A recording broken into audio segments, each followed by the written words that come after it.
एक बार एक वैज्ञानिक ने एक टिड्डे को पकड़ा और उसे अपनी आवाज पर छलांग लगाना सिखाया। वैज्ञानिक टिड्डे से कहता, कूदो। टिड्डा उसकी आवाज सुनते ही जोर से छलांग लगा देता। अब वो वैज्ञानिक था तो प्रयोग करना तो बनता ही था। उन्होंने टिड्डे की छलांग पर प्रयोग किया। वैज्ञानिक ने उसकी एक टांग तोड़ दी और फिर बोला, कूदो। अब टिड्डे की छलांग की दूरी कम हो गई। वैज्ञानिक ने उसकी दूसरी टांग तोड़ दी और फिर बोला, कूदो। टिड्डे की छलांग और कम हो गई। अब तोड़ी गई उसकी तीसरी टांग। छलांग की दूरी और कम हो गई। एक एक करके बेचारे टिड्डे की सारी टांगें तोड़ दी गई।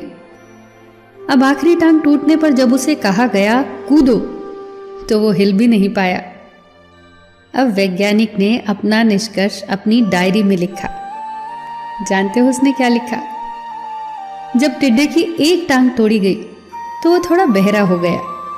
जब उसकी दूसरी टांग तोड़ी गई तो वो और बहरा हो गया। हर टांग टूटने के साथ वो और बहरा होता गया और सारी टांग टूटने के बाद वो बिल्कुल बहरा हो गया।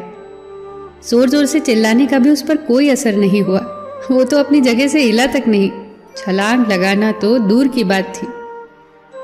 इस कहानी को सुनकर सभी को ऐसा ही लग रहा है ना कि क्या मूर्ख वैज्ञानिक था। इतनी सीधी सी बात उसे समझ नहीं आई।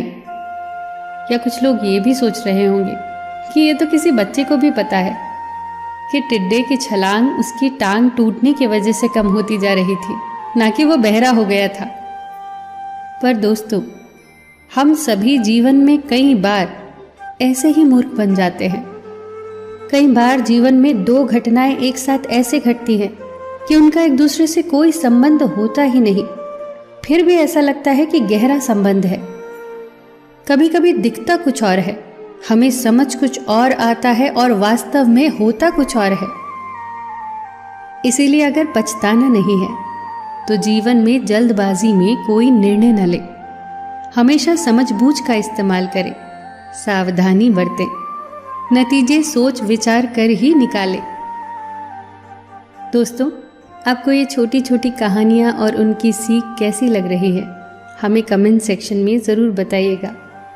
आप अपने सुझाव भी लिखिए जिससे हम और बेहतर करने की कोशिश करें।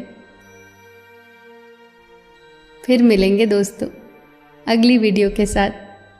तब तक के लिए अपना ख्याल रखना और हमेशा मुस्कुराते रहना।